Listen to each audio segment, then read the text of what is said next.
बात है जब भगवान श्री कृष्ण द्वारका में अपने राजमहल में विराजमान थे। नारद मुनि वहां पधारे और भगवान श्री कृष्ण के चरणों में प्रणाम कर उनसे आशीर्वाद प्राप्त किया। नारद मुनि के मन में एक जिज्ञासा थी जिसे वह भगवान श्री कृष्ण के साथ साझा करना चाहते थे। भगवान श्री कृष्ण ने नारद जी का स्वागत करते हुए कहा, आइए देवर्षि, आज द्वारिका में किस कारण से आगमन हुआ है? अवश्य ही कोई महत्वपूर्ण समाचार लेकर आए होंगे आप। नारद मुनि बोले, हे प्रभु, आप साक्षात नारायण हैं और समस्त ब्रह्मांड के पालनहार हैं। आप तो सब कुछ जानते हैं। मैं यहां किस कारण से आया हूं यह भी आपको अवश्य पता है। भगवान श्री कृष्ण ने कहा, हे देवर्षि, मैं आपके मन की द्विधा को अवश्य जानता हूं, इसीलिए तो मैंने आपके मन में द्वारका में आने का विचार डाला है। इसलिए हे देवर्षि, अब आप शीघ्रता से अपना प्रश्न पूछ लीजिए। आपको पितामह ब्रह्मा जी के पास भी तो जाना है। तब देवर्षि बोले, हे प्रभु, आप तो सब कुछ जानते हैं और यह आपकी ही लीला है, फिर भी मैं आपसे कुछ पूछने की चेष्टा करता हूं। हे प्रभु, आज जब मैं धरती पर भ्रमण कर रहा था तो एक नगर में मुझे एक अत्यंत दरिद्र और दुखी पुरुष दिखाई दिया। वह कुष्ठ रोग से ग्रसित था और एक वृक्ष के नीचे बैठकर शोक कर रहा था। तब मैं कौतूहलवश उसका हाल चाल जानने के लिए उसके पास गया। उस व्यक्ति ने मुझे देखकर प्रणाम किया और कहा, हे मुनिवर, आप अवश्य ही देवर्षि नारद जी हैं। आपको देखने से ही यह ज्ञात हो जाता है। मैंने आपके बारे में जो जो सुना है, आप ठीक उसी प्रकार के दिव्य प्रतीत होते हैं। तब मैंने उस मनुष्य से पूछा, हे मनुष्य, तुम्हारी ऐसी अवस्था कैसे हुई और तुम्हारे दुख का क्या कारण है? यदि तुम मुझे बताने की चेष्टा करो तो मैं कुछ उपाय करता हूं। उस मनुष्य ने कहा, हे देवर्षि, आप मेरे लिए कुछ नहीं कर सकते। मैं तो अपने कर्मों का फल भोग रहा हूं। मैंने अपने जीवन में अनेकों पाप किए हैं जिनकी कोई सीमा नहीं है।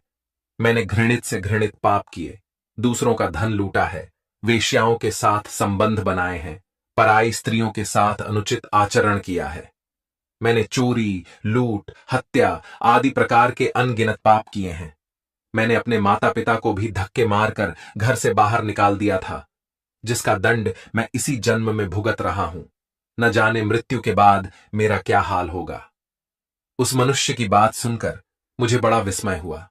मैंने उसे दिलासा देते हुए कहा, हे मनुष्य, तुमने तो अनेक बड़े बड़े पाप किए हैं और तुम्हारे कर्मों के अनुसार तुम्हें दंड भी मिल रहा है, किंतु हे मनुष्य, क्या तुम प्रायश्चित नहीं करना चाहते?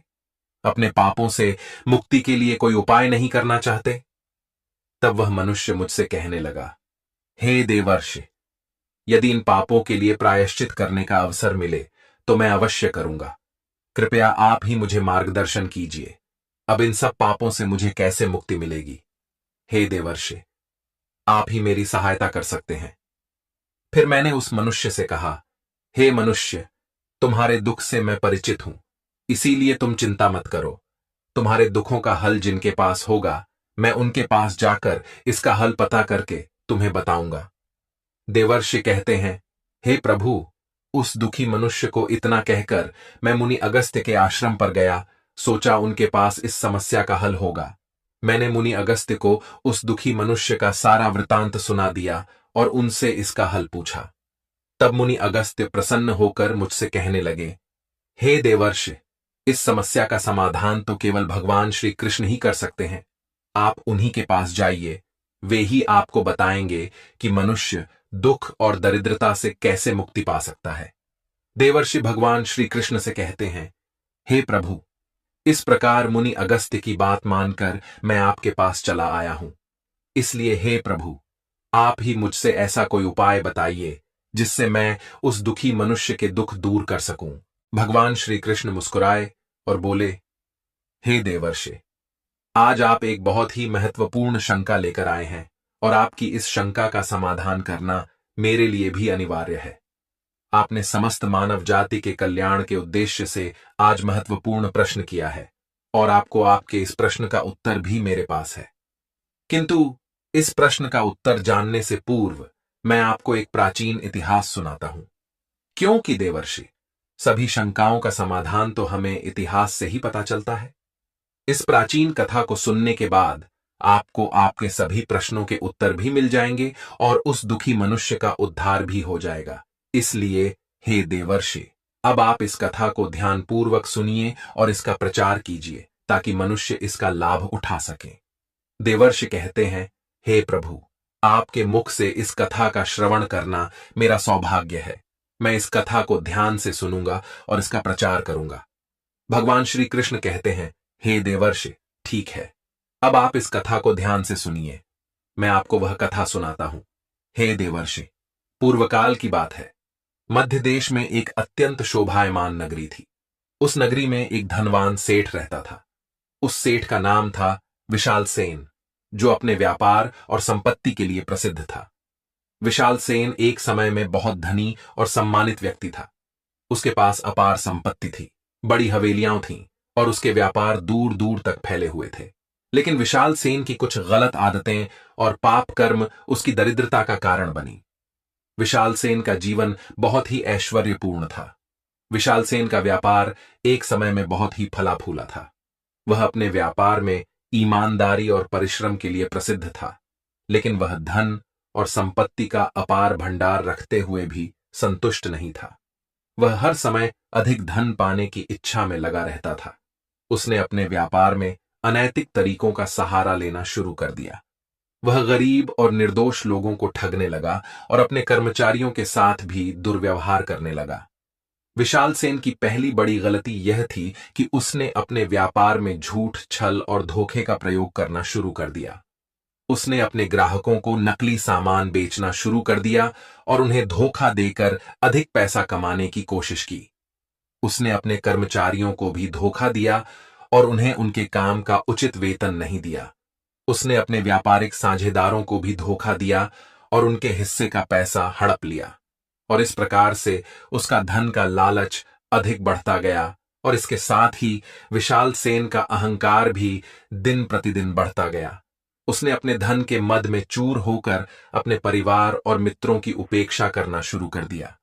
जो विशाल सेन पहले अपने माता पिता की बड़ी सेवा करता था, वह अचानक से इतना क्रूर और दुष्ट बन गया कि उसने अपने माता पिता की अवहेलना शुरू कर दी। वह माता पिता को भी अपमानित करता था। विशाल सेन की माता भी उसे बहुत समझाया करती थी, बेटा, इतना अधिक धन का लालच उचित नहीं है, यह तुम्हें विनाश की ओर ले जाएगा। विशाल सेन कहता, हे बुढ़िया, तू अब मुझे ज्ञान देगी। रात दिन घर पर बैठकर मेरे टुकड़ों पर पलती है और अब मुझे ही ज्ञान दे रही है।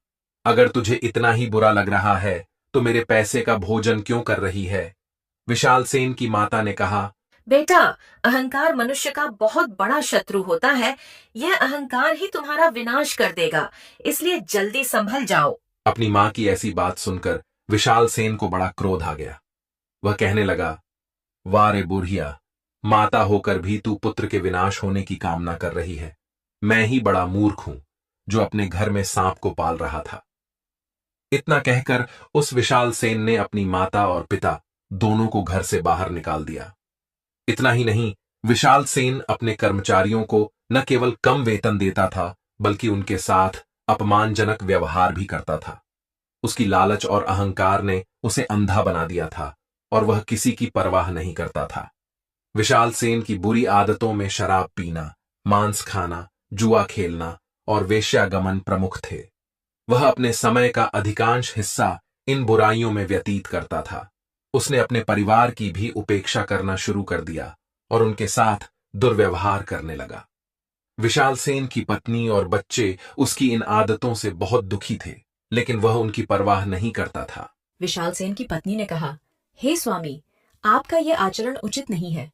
लालच, बुरी आदतों और अहंकार के कारण आप विनाश के मार्ग की ओर जा रहे हैं। कृपया रुक जाइए। लेकिन विशाल सेन ने अपनी पत्नी की बात नहीं मानी और वह अशुभ कार्य करता रहा। फिर एक दिन उसकी पत्नी अपने बच्चों को लेकर उसका घर छोड़कर चली गई। लेकिन विशाल सेन को इस बात से जरा भी दुख नहीं हुआ। उसने कहा, जाती है तो जाने दे, मेरा क्या बिगड़ेगा? मेरे पास इतना धन है कि मैं दूसरी स्त्री से विवाह कर लूंगा। इसके अलावा विशाल सेन के पाप कर्मों में एक और बड़ी बात थी कि वह धार्मिक कार्यों से दूर हो गया था। उसने भगवान की भक्ति और पूजा पाठ करना बंद कर दिया था। वह अपने धन और संपत्ति के मद में चूर होकर यह भूल गया था कि यह सब कुछ भगवान की कृपा से ही प्राप्त हुआ है। उसने अपने धर्म और कर्तव्यों का पालन करना छोड़ दिया था, जिससे उसकी दरिद्रता और भी बढ़ गई। विशाल सेन की बुरी आदतों और पाप कर्मों के कारण धीरे धीरे उसका व्यापार घटने लगा। उसके कर्मचारी और ग्राहक उससे दूर होने लगे। एक दिन विशाल सेन अपने सेवकों के साथ एक नाव लेकर व्यापार करने के लिए विदेश जा रहा था। वह नदी के मार्ग से गुजरने लगा। बहुत समय तक नदी के मार्ग से सफर करने के बाद एक भयंकर तूफान आया और उस तूफान में उसकी नौका डगमगाने लगी।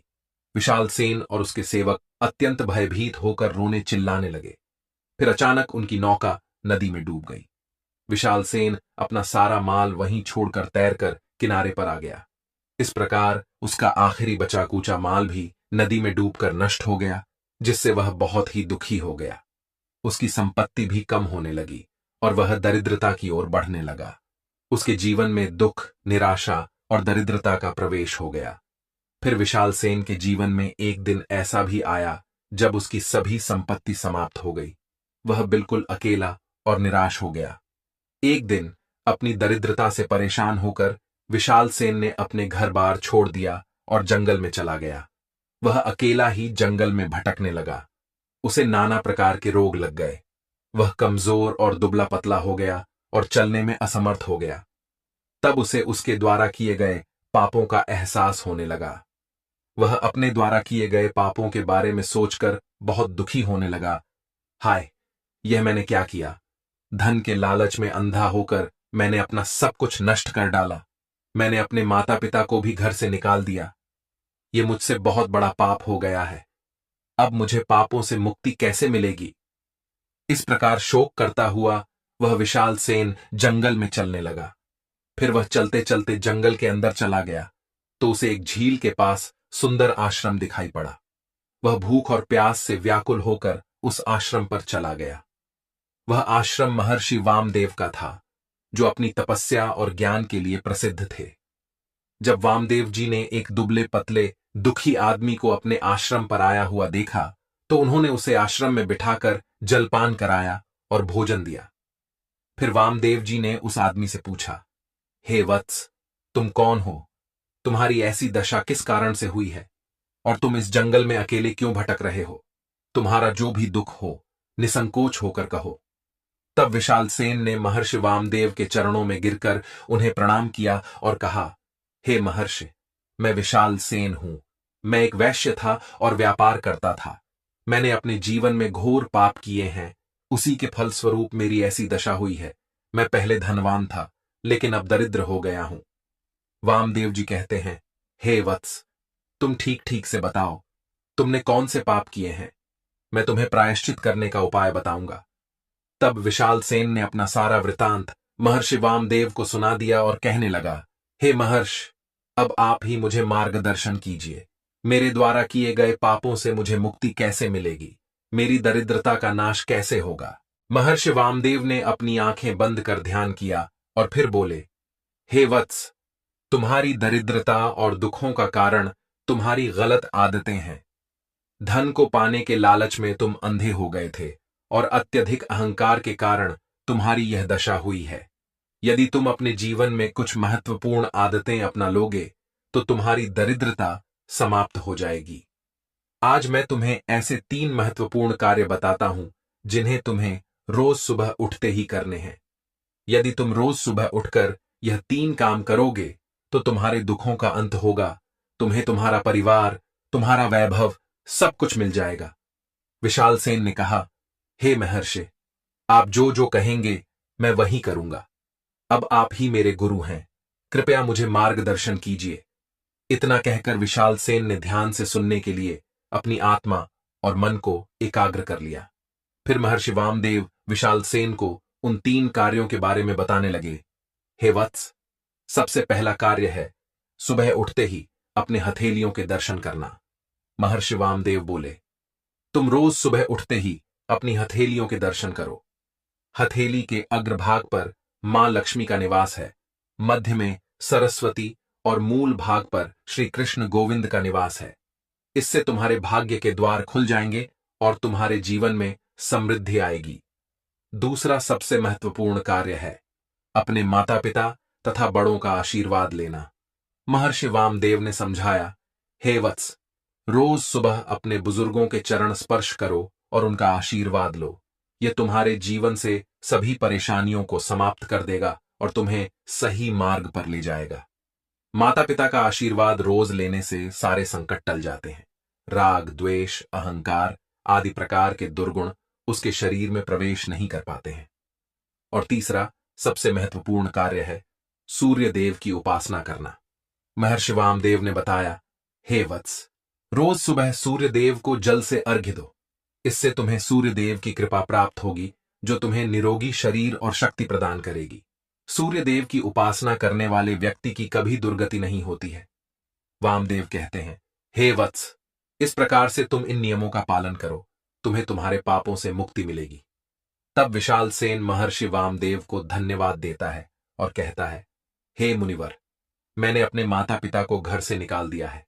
अब न जाने वे कहां भटक रहे होंगे। कृपया आप मुझे बताइए, मैं अपने पिता की खोज कहां करूं। वामदेव कहते हैं, हे वत्स, तुम्हारे माता पिता मेरे ही आश्रम में निवास करते हैं, इसीलिए अब तुम उन्हें अपने घर पर ले जाओ और उनकी सेवा करो। फिर विशाल सेन ने हाथ जोड़कर महर्षि वामदेव को नमस्कार किया और उन्हें धन्यवाद देते हुए यह संकल्प किया कि वह उनके द्वारा बताए गए सभी नियमों का पालन करेगा। इतना कहकर वह विशाल सेन अपने माता पिता को लेकर घर पर चला गया। उन्होंने रोज सुबह उठकर अपने हथेलियों के दर्शन किए, बड़ों का आशीर्वाद लिया और सूर्य देव की उपासना की। इस प्रकार नित्य नियमों का पालन करने के कारण उसकी पत्नी भी घर पर लौट आई और वह भी इन नियमों का पालन करने लगी। फिर देखते ही देखते विशाल सेन ने व्यापार फिर से शुरू किया और अपार धन संपत्ति की प्राप्ति हुई। उसकी दरिद्रता का नाश हुआ। भगवान श्री कृष्ण ने नारद मुनि से कहा, हे देवर्षि, यह 3 महत्वपूर्ण कार्य मनुष्य के जीवन में सुख, समृद्धि और शांति लाते हैं। यदि कोई व्यक्ति रोज सुबह यह कार्य करता है तो वह कभी दरिद्र नहीं होता। नारद मुनि ने भगवान श्री कृष्ण को धन्यवाद दिया और उनके उपदेश को पूरे संसार में फैलाने का संकल्प लिया। फिर नारद मुनि उस दुखी मनुष्य के पास जाते हैं और उसे यह कथा सुनाते हैं।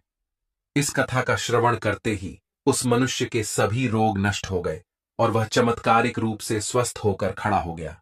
फिर वह देवर्षि नारद को धन्यवाद देकर उस स्थान से चला गया।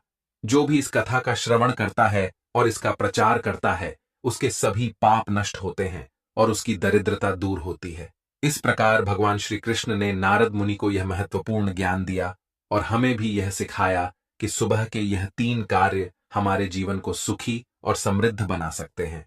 तो दोस्तों, आपको यह कथा कैसी लगी? कमेंट करके अवश्य बताएं। जानकारी अच्छी